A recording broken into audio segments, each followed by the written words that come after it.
నమస్కారం అండి ఏబి వెంకటేశ్వర గారు. నమస్కారం శ్రీనివాస్ గారు. ఐ థింక్ లాస్ట్ ఒక 4-5 వీక్స్ నుంచి అసలు మీరు చాలా యాక్టివ్గా కనపడుతున్నారు. ఎక్కడ ఏప్రిల్ 13వ తారీఖునే నా ఫస్ట్ పబ్లిక్ అపీరెన్స్ అయింది. ఓ 13ఏనా? అయితే 4-5 నాకైతే weeks అదేదో ఒక 4-5 వారాల నుంచి అంటే ఎక్కువగా చూస్తున్నట్టున్నా వీడియోస్.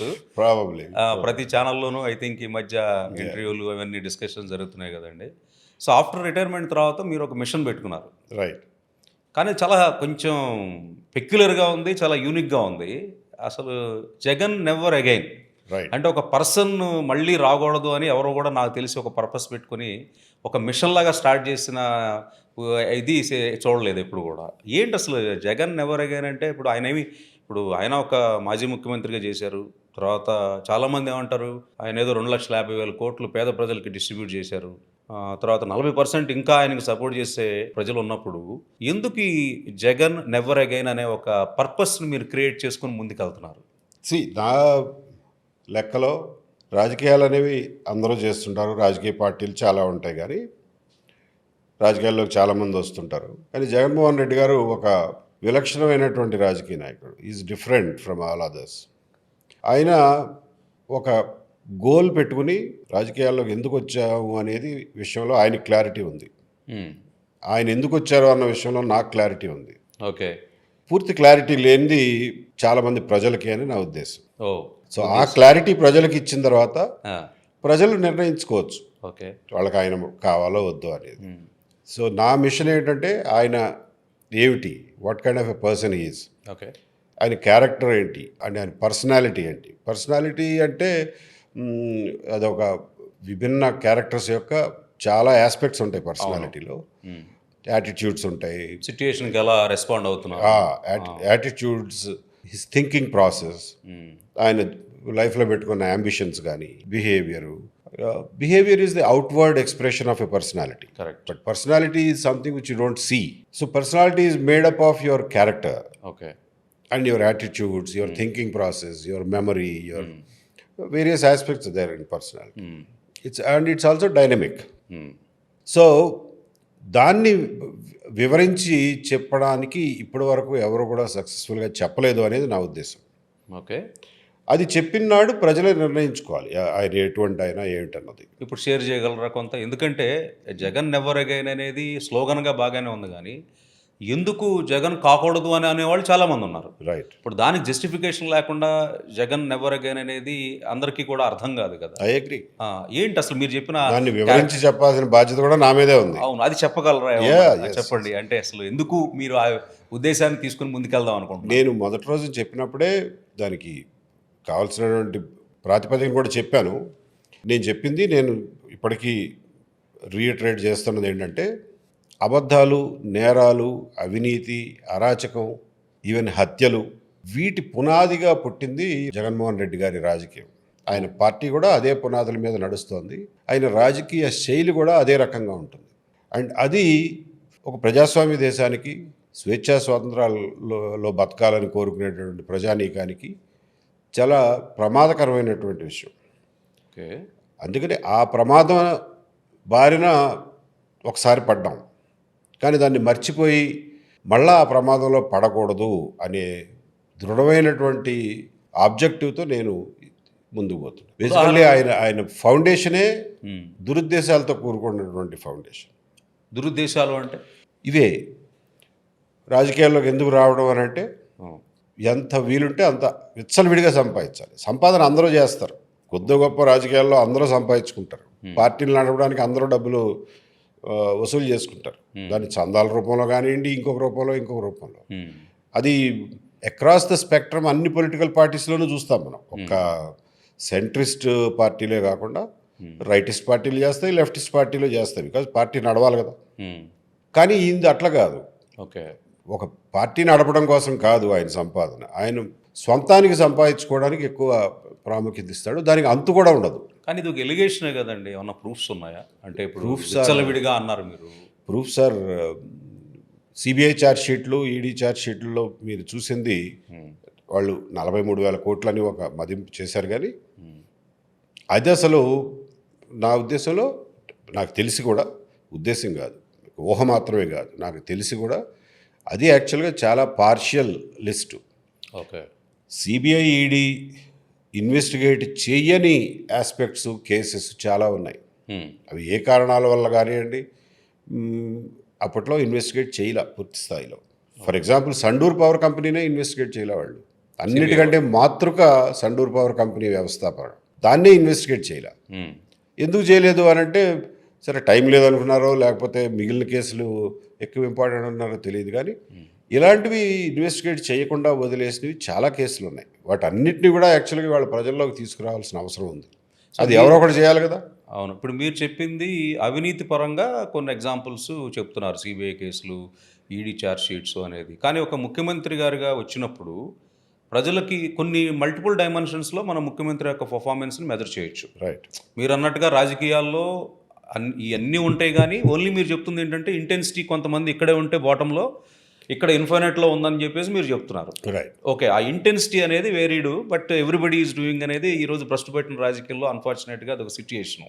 భ్రష్టు పట్టిన రాజకీయాల్లోని కాదు, అంటే రాజకీయాలు పుట్టినప్పటి నుంచి ఇది తప్పదు. పార్టీ వ్యవస్థలు పుట్టినప్పటి నుంచి కూడా మీకు చందాలు వసూలు చేసుకుని పార్టీని నడపాల్సిన అవసరం, చందాలు ఓకే, ఆర్గనైజేషనల్ ఇవి ఉన్నాయి. అవును. సో చందాలు కాకుండా అవినీతి చేయడం అనేది అది మొదటి నుంచి తప్పే, ఎవరు చేసినా తప్పే.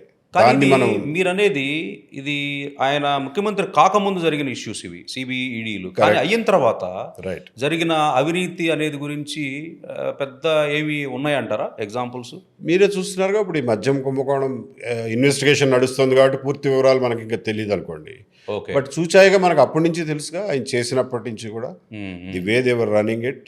అంటే క్యాష్ ట్రాన్సాక్షన్స్ ఒకటి, limited brands, then own distilleries, entire supply చైన్ని చేతుల్లోకి తీసుకోవడం. Okay okay. ప్రభుత్వం ఎప్పుడైనా ఎవరైనా చేస్తే ఎక్కడో చోట సప్లై చైన్లో ఇంత అని తీసుకోవచ్చు. ఎంటైర్ సప్లై చైన్ని కంట్రోల్ చేయటం అంటే ఇది ఒక అక్కడే ఈయనకిన్ను మిగిలిన వాళ్ళకి తేడా నేను అనేది. ఓకే, అది ఒక పరాకాష్ట. ఓకే, విచ్చలవిడతనం. ఓకే, మళ్ళీ దాని మీద నుంచి వచ్చే ఆ మద్యం మీద నుంచి వచ్చే పన్నుల డబ్బుల్ని 25 సంవత్సరాల పాటు బ్యాంకులకు తాకట్టు పెట్టి దాని మీద లోన్ రేజ్ చేసి మీరు అన్నటువంటి ఈ ఉచిత పథకాలకి బట్టలు నొక్కటం. ఎవరి డబ్బులు ఎవరికి ఇస్తున్నాడు ఆయన? అంత తెలుసుకోలేనంత పిచ్చోళ్ళ ప్రజలు. Okay okay. ఎక్కడ డబ్బులు అవి? ఎవరి డబ్బులు అవి? ప్రజలవి. ప్రజల డబ్బులు ఎక్కడ ఉన్నాయో అక్కడ.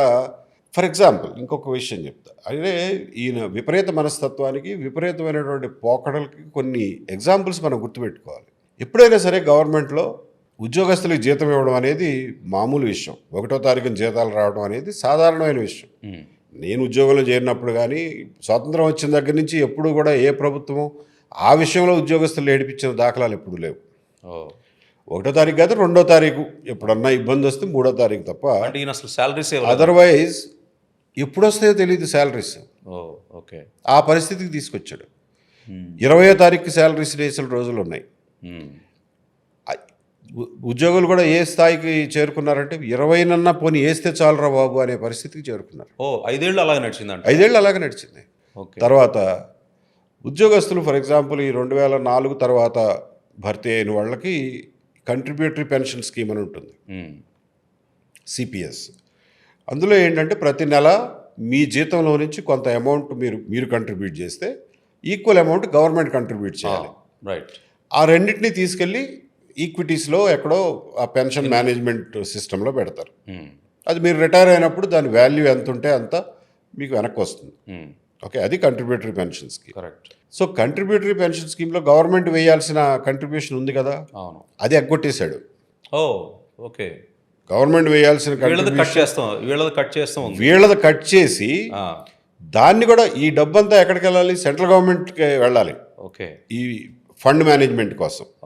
ఓకే, స్టేట్ గవర్నమెంట్ ఇవ్వాల్సింది ఉద్యోగి దగ్గర కట్ చేసింది, రెండు కలిపి సెంట్రల్ గవర్నమెంట్ ఫండ్కి వెళ్తుంది. అంటే ఇది ఆఫ్టర్ రిటైర్మెంట్ బెనిఫిట్ అండి, ఇది ఆఫ్టర్ రిటైర్మెంట్ బెనిఫిట్. ఓకే, ఇప్పుడు అది వెళ్ళలేదు. గవర్నమెంట్ ఇవ్వాల్సిన కంట్రిబ్యూషన్ వెళ్ళలేదు సరికదా, ఉద్యోగస్తులు వాళ్ళ జీతంలోంచి కంట్రిబ్యూట్ చేసిన దాన్ని కూడా ఈయన వాడేసుకున్నాడు. అసలు ఇది ఎక్కడన్నా వింటారా మీరు? ఓకే, అంటే ఇలాగే 5 సంవత్సరాలు ఆఫ్ అండ్ ఆన్, అంటే 1 సంవత్సరం అటు ఇటుగా 2 సంవత్సరాల క్రిందట ఇవ్వాల్సిన డబ్బు వాడేసుకున్న డబ్బులు ఇవాళేస్తారు.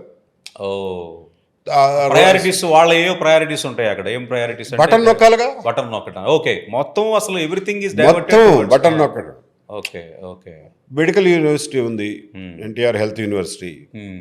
లేకపోతే మామూలు ఇంటర్మీడియట్ బోర్డు ఉంది. హ్మ్. వాళ్ళు అవన్నీ కూడా ఇండిపెండెంట్ ఆర్గనైజేషన్స్. అవును. వాళ్ళవంటూ కొన్ని ఫండ్స్ తయారవుతాయి. ఏంటంటే మెడికల్ యూనివర్సిటీలో అయితే ఆ ఫీజుల్లో నుంచి ఇంత పర్సంటేజ్ అని చెప్పి వాళ్ళు రిజర్వ్ ఫండ్లో పెట్టుకుంటారు. హ్మ్. ఓవర్ ఏ పీరియడ్ వాళ్ళకి రిజర్వ్స్ అక్యుములేట్ అవుతాయి. ఓకే. ఇంటర్మీడియట్ ఫర్ ఎగ్జాంపుల్ మీరు కట్టే పరీక్ష ఫీజుల్లో వాటిలో నుంచి రూ. 10, రూ. 20, రూ. 100 ప్రతి స్టూడెంట్కి వస్తాయి. హ్మ్. అవి లక్షల్లో స్టూడెంట్స్ ఉంటారు కాబట్టి అది కొన్ని కోట్లలో జమ అవుతాయి. అవును. అవి వాళ్ళు నెక్స్ట్ టైము ఏదైనా రీసెర్చ్ ప్రాజెక్ట్కో లేకపోతే టెక్స్ట్ బుక్లు మార్చాల్సి వచ్చినప్పుడు కంట్రిబ్యూటర్స్కి ఇవ్వడానికో ఇట్లాంటి వాటికి వాడతారు. ఉపయోగపడుతుంది. ఓకే. ఇలా పీడీ అకౌంటరీ బోర్డులు, కమిషనరేట్లు వాళ్ళ సెపరేట్ అకౌంట్ ఉంటుంది, వాళ్ళ దగ్గర కొంత డబ్బు ఉంటుంది.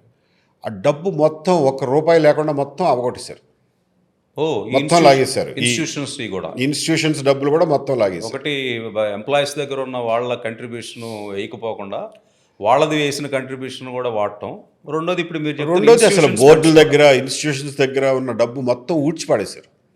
ఇదంతా మరి ఓకే, ఒక రకంగా రాంగ్ గవర్నెన్స్. కానీ ప్రజలకి బెనిఫిట్ చేయడానే కదా అతను బటన్ నొక్కటం అంటే, ఊరినే బటన్ నొక్కటం కాదు కదా. ప్రతి వాళ్ళకి వాళ్ళు చెప్పేది ఏంటంటే అసలు టెన్షన్గా 6ంటికి ఏం కావాలంటే అది వచ్చేస్తుంది. మంత్లీ అసలు శాలరీస్ కూడా అంత యాక్యురేట్గా రావు. గవర్నమెంట్ ఎంప్లాయీస్ సఫర్ అయి ఉండొచ్చు కానీ ప్రజల పరంగా చాలా బాగా చేశారు అని చెప్పి ఒక వర్గం చెప్తూ ఉంటుంది. చెప్తారండి. ఉమ్, అందులో నైతికత అనేది ఉండాలిగా. ఓకే. నువ్వు డబ్బులు గవర్నమెంట్ ట్యాక్సుల్లో నుంచి కొంత భాగం సంక్షేమానికి ఖర్చు పెట్టడం, నిజంగా పేదవాళ్ళని ఆదుకోవడం అనేది ఒక ఒక పద్ధతి. ఉమ్, లేదు, నాకు ఓట్లు కావాలి కాబట్టి వ్యవస్థ మొత్తాన్ని కుళ్ళబొడి చేసి దాన్ని హాలో చేసేసి ఆ డబ్బంతా తీసుకెళ్ళి పంచిపెట్టేసి వాళ్ళ ఓట్లు వేయించుకుంటాను అనేది, ఇది ప్రజల సంక్షేమాన్ని దృష్టిలో పెట్టుకుని చేసిందా, లేకపోతే తన రాజకీయ లబ్ధిని దృష్టిలో పెట్టుకుని చేసిందా? ఇది అంటే నిజంగా ప్రజల సంక్షేమాన్ని దృష్టిలో పెట్టుకుని చేసిందని మీరు అనుకుంటారా? అంటే కెన్ వి బిలీవ్ దట్? అంటే అది ప్రజలు చెప్పారు కదా. అంటే మీరు నేను ఆన్సర్ చేసే కంటే ప్రజలకి అది నచ్చలేదు. ఎగ్జాక్ట్లీ. కాబట్టి అది ఎందుకు నచ్చలేదు అనేది నేను ఎగ్జాక్ట్లీ. అది అనలైజ్ చేయాల్సి వస్తుంది. ఎందుకంటే ప్రజలకి చాలా చేసినా సరే అతనికి ఓట్లే లేదు అనేది ఒక ఒక Correct. ఎనాలిసిస్ ఉంది. ఎందుకు నచ్చలేదు మీ దృష్టిలో? అంత డబ్బులు ఇచ్చినా సరే ప్రజలు నెగిటివ్గా ఎందుకై ఉంటారు? ప్రజలకు తెలుసండి ఎందుకు ఇస్తున్నాడో. ఉమ్, ప్రజలంత పిచ్చోళ్ళేం కాదు. ప్రజలు ఎందుకు ఇస్తున్నాడో తెలుసు, ఎక్కడి నుంచి ఇస్తున్నాడో కూడా తెలుసు. ఓకే. వీడేంట్రా బాబు మెంటల్ కేసులా ఉంది అని చెప్పి ప్రజలు రివోల్ట్ అయ్యారు. ఓకే. అందుకనే ఆ లెవెల్ ఆఫ్ ఓటింగ్. ప్లస్ ప్రతి 50 మందికి ఒక వాలంటీరు, ఉమ్. 50 చాలా బాగా ఫ్యామిలీస్కి పనిచేసింది అంటారండి వాలంటీర్ సిస్టమ్. ప్రతి 50 ఫ్యామిలీస్కి ఒక వాలంటీరు. వాడు ఎంతసేపు వీళ్ళ మీద నిఘా, ప్రజల మీద వీడు ఎక్కడికి పోతున్నాడు, అపోజిషన్ పార్టీ ర్యాలీకి ఏమైనా పోతున్నాడా, వీడి స్కూటర్ మీద స్టిక్కర్ ఏముంది, వీడి ఇంటి మీద జెండా ఏముంది, వీడి ఇంట్లో ఎవరి ఫోటో ఉంది, ఇది వాళ్ళకు చెప్పినటువంటి మెయిన్ కార్యక్రమం. పాలిటిక్స్ అది లీడ్ చేశారంటారా? Yeah. ఒక వెంజెన్స్ ప్రతీకార రాజకీయాలకి. Yes, vengeance politics. ఎవడో నోరెత్తకుండా చూడటానికి ఇది ఒక ఆర్మీ లాగా తయారు చేసుకున్నారు. ఓకే. గ్రామాల్లో జనం భయపడిపోయేవాళ్ళు.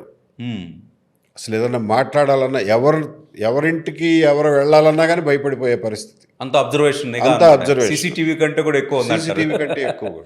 Okay. What kind of independent country? Freedom of choices, ఆ తర్వాత ఫ్రీడమ్ ఆఫ్ స్పీచ్ రెండు పోయినాయి అంటారు. ఆయన మీటింగ్ పెడితే వీడు 50 మందిలో కనీసం ఒక 20 మందినో 30 మందినో జమ చేసి తీసుకెళ్ళాలి. వాడి బాధ్యత అది మీటింగ్కి. అందుకే కదా ఆయన మీటింగ్ చెప్పడం మొదలెట్టగానే జనం వెనక నుంచి పారిపోయేవాడు. చివరికి వాళ్ళకి ముళ్ళ తీగలేయటం, పరదాలు కట్టడం, కందకాలు దోవేదాకా కూడా వెళ్ళారు. అవును. మీరు లా అండ్ ఆర్డర్లో ఇన్ని సంవత్సరాలు ఉన్నారు కదండి. మీరు అక్కడ ఒక బిహేవియరు, యాటిట్యూడు చాలా మాట్లాడారు. ఈ చెట్లు కొట్టడం, పరదాలు కట్టడం అనేది మీ అబ్జర్వేషన్ ఏంటి అసలు? అంటే చెట్లు కొట్టడం అనేది ఏంటి, ఈ పరదాలు కట్టడం అనేది ఏంటి అసలు? ఎందుకు ఆ సిచ్యుయేషన్ వచ్చింది? అతను ఏమన్నా భయపడ్డా, లేకపోతే అతని మీద ఏమన్నా ఇంటెలిజెన్స్ చెప్పిన దాని ప్రకారం జాగ్రత్త పడాలని పోలీసులే ఆ విధమైన ఇది పెట్టారా? చెట్లు కానీ ఇవి కానీ మీ ఉద్దేశం ఏంటి? మీ అబ్జర్వేషన్ ఏంటి? ఎందుకంటే you are in that space for a long time. Right. లాజికల్గా ఆలోచిస్తే ఆయనకి స్పెషల్గా వచ్చిన థ్రెట్ అయితే ఏదీ లేదు. మిగిలిన చీఫ్ మినిస్టర్లు ఇప్పుడు చంద్రబాబు నాయుడు గారి మీద అలిపిరిలో అటాక్ జరిగింది. ఆయన మీద ఓపెన్గా మావోయిస్ట్ పార్టీ వాళ్ళు స్టేట్మెంట్లు ఇస్తూ వచ్చారు. ఆయనకున్న థ్రెట్ లెవెల్ కంటే ఈయనకి థ్రెట్ లెవెల్ ఎక్కువ ఉంది మావోయిస్టుల నుంచి అని చెప్పి నేనైతే అనుకోవడంలా. వాళ్ళ ఇంటెలిజెన్స్ డిపార్ట్మెంట్ చెప్పిందని కూడా నేనైతే అనుకోవడంలా. Okay okay because it's common sense. Okay మరి ఎందుకు ఈయనకి పరదాలు చెట్లు కొట్టేయడం అని అంటే he suffers from some acute పారనోయా.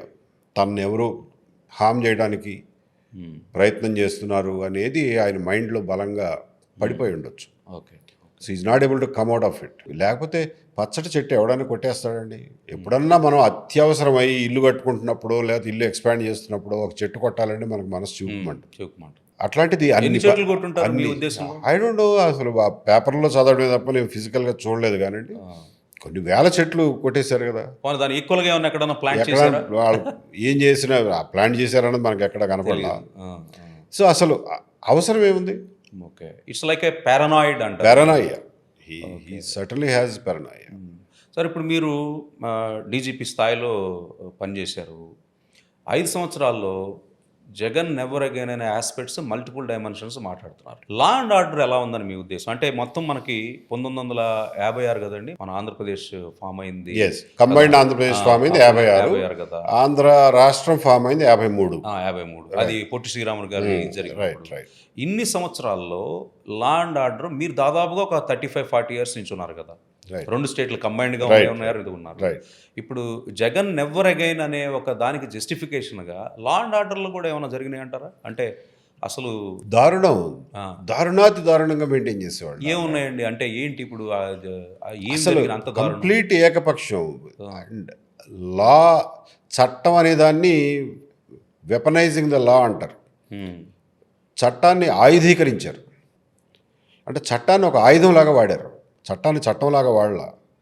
ఎదుటివాడిని ప్రతిపక్షాన్ని నిర్వీర్యం చేయడానికి వాళ్ళని నాశనం చేయడానికి ఒక ఆయుధంలాగా వాడారు. ఉదాహరణలు సూర్యనారాయణ అని ఒక ఆయన NGO leader, I think commercial taxes వాళ్ళ ఆర్గనైజేషన్కి లీడర్ అనుకుంటా ఆయన. ఓకే ఆయన మా జీతాలు బాకీలు రావడం లేదండి మాకు పిఆర్సీ విషయంలోనూ వాటిల్లోనూ కొన్ని విషయాల్లో గవర్నర్కి ఒక వినతి పత్రం ఇవ్వడానికి వెళ్ళాడు. వినతి పత్రం ఇచ్చి బయటకు వచ్చాడో లేదో టపని చెప్పి గవర్నర్ దగ్గర ఉన్న సెక్రటరీ ఐఏఎస్ ఆఫీసర్ని నువ్వు వీళ్ళకి ఇంటర్వ్యూ ఎందుకు ఇప్పించావు అని చెప్పి అతన్ని ముందు ఇమీడియట్గా రిమూవ్ చేస్తారు అక్కడి నుంచి. మై గాడ్, గవర్నర్ దగ్గర నుంచి? గవర్నర్ దగ్గర. అంటే గవర్నర్తో మాట్లాడేది కూడా ఉండదా? అసలు ఆ గవర్నర్ ఎంత బుద్ధిమంతుడో మనకు అర్థమవుతుంది. గవర్నర్ తన సెక్రటరీని రిమూవ్ చేస్తా అంటే ప్రొటెస్ట్ కూడా చేయలేనంత వీక్ గవర్నర్ అనమాట. ఎందుకు రిమూవ్ చేస్తున్నారంటే నువ్వు అక్కడికి ఇంటర్వ్యూ ఇచ్చావు కాబట్టి, అపాయింట్మెంట్ ఇచ్చావు కాబట్టి నీ సెక్రటరీని రిమూవ్ చేస్తున్నారు. ఆ గవర్నర్ నోరు తెరిచి అడగాలి కదా, ఏమిటయా నా సెక్రటరీ నాకు పని చేయాలి కానీ అపాయింట్మెంట్ ఇస్తే నువ్వు రిమూవ్ చేస్తావు. ఆయన ఇష్టం. అంటే గవర్నర్ కూడా ఆ స్థాయిలో వాళ్ళు, అంటే గవర్నర్ కూడా స్థితిలో ఉన్నారు. గవర్నర్లు కూడా నోరెత్తలేని స్థితిలో ఉన్నారు ఆ రోజు. అప్పుడు ఆ రోజు భయం అంటారా? భయం అని నేను అనుకోను. ఏదో తగలబెట్టారు వాళ్ళకు కూడా, ఏదో బటన్ నొక్కుంటారు ఎక్కడో. ఏమోలేండి, అది మనకు తెలియదు, ఎలిగేషన్ కదా. తెలీదు. నేను తెలియదనే చెప్తున్నాను. నేను తెలిస్తే ఇంకా ఓపెన్గా చెప్పేవాడిగా, ఫలానా బటన్ నొక్కారని చెప్పేవాడిని. ఓకే సూర్యనారాయణ గారిది. సో సూర్యనారాయణ వినతి పత్రం ఇచ్చాడు, వచ్చేసాడు. వచ్చిన తర్వాత ఆయన మీద రకరకాల కేసులు పెట్టి ఆయన్ని ఎలా పరిగెత్తించారంటే ఈ స్టేట్లో లేకుండా ఆయన ఎక్కడో ఢిల్లీకి అక్కడ పోయి తలదాచుకోవాల్సిన పరిస్థితి కలగజేశారు.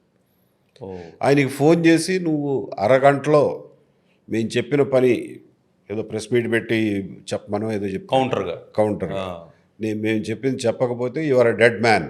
మై గాడ్ అని అంటే ఇదంతా పోలీసు వాళ్ళు చేస్తారా లేకపోతే పోలీసులు చేస్తారు? కర్మకి పోలీసులు చేశారు. పోలీసులే థ్రెట్ చేసేలా చెప్తారు. ఓకే, అంటే rowdyism entered into this law and order system. My god. Okay, అంటే that is what is weaponizing the law. ఏముంది మన చేతుల్లో ఏదో ఒక పిచ్చి కేసు పెట్టడానికి ఎంతసేపు పడుతుంది? ఆ కేసు పెట్టడం వాడికి పరిగెత్తించడం.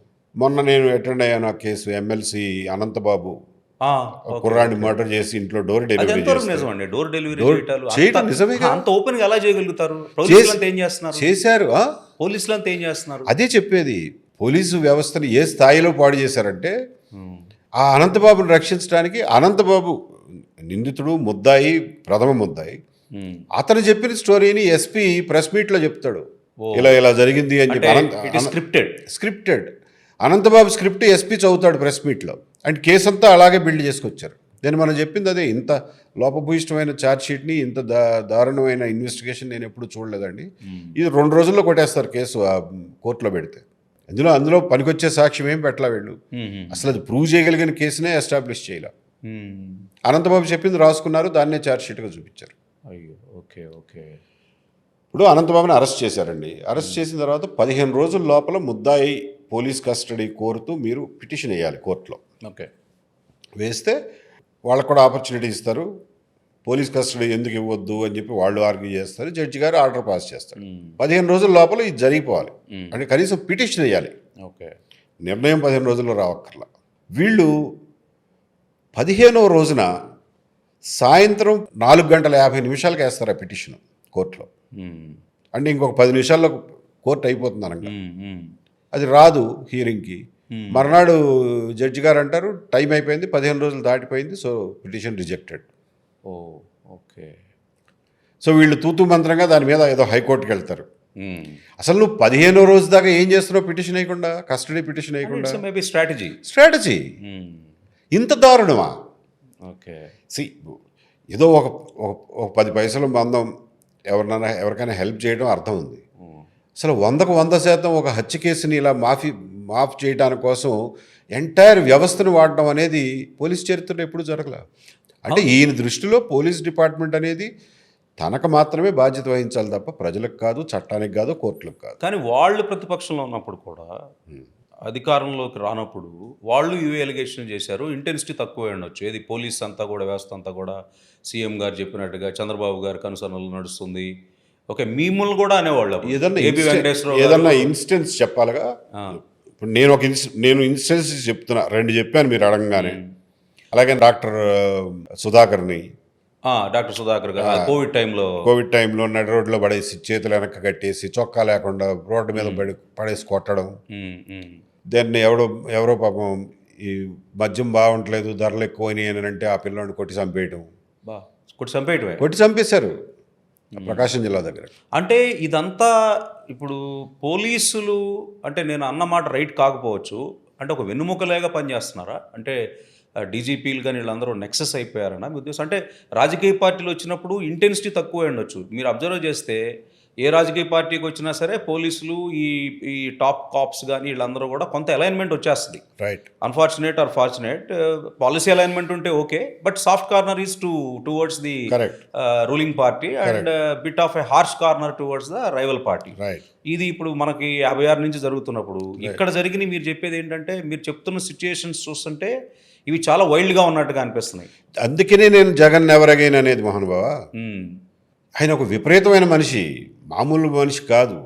ఇప్పుడు మీరు నేను వచ్చిన తర్వాత చెన్నారెడ్డి గారు, జనార్దన్ రెడ్డి గారు, విజయభాస్కర్ రెడ్డి గారు, చంద్రబాబు నాయుడు గారు, కిరణ్ కుమార్ రెడ్డి గారు, వైఎస్ రాజశేఖర రెడ్డి గారు, రోషయ్య గారు, ఇంతమంది చీఫ్ మినిస్టర్లు చూశారు. ప్రతి ఒక్కరి హయాంలోనూ ఎంతో కొంత మీరు అన్నట్లుగా ఒక 10% రూలింగ్ పార్టీకి ఇంక్లినేషన్ ఉండటం సహజం. కానీ ఇది అడ్డగోలు, కంప్లీట్ అడ్డగోలు. 110% లాగా ఉంది అడ్డగోలుతనం. అంటే ఏ స్థాయిలో అడ్డగోలుతనం అంటే, పోలీసులంతా ఉన్నది నా పనులు చేసి పెట్టడానికే అంతే తప్ప అక్కడ చట్టం ఏంటి, రాజ్యాంగం ఏంటి, ఎవరికి కావాలి అదంతా? ప్రజలు నన్ను ఎన్నుకున్నారు, 151 సీట్లు ఇచ్చారు, నేను చెప్పిందే రాజ్యాంగం తప్ప ఇంకొక రాజ్యాంగం ఏంటి, నేను కాకుండా ఇంకొక రాజ్యాంగం ఎక్కడుంది? రైట్ అనే అది రాజకీయ అపరిపక్వత అని కూడా అంటాను నేను. He doesn't understand what a government stands for. Government is only a trustee for 5 years. Correct. And as per constitution, you have to drive and policies and rules. Exactly. ఆయన పుట్టకముందు పుట్టింది కాన్స్టిట్యూషన్. అండ్ మనది రాజ్యాంగబద్ధమైనటువంటి చట్టబద్ధ పరిపాలనలో కొనసాగే దేశం. అవును. ఇది మన north Korea లాగా డిక్టేటర్షిప్ కాదు. Right right. నువ్వు నిజంగా డిక్టేటర్ అయినా 5 ఏళ్ల పాటే కదయా. నీ ముందు తర్వాత కూడా ప్రపంచం ఉందిగా.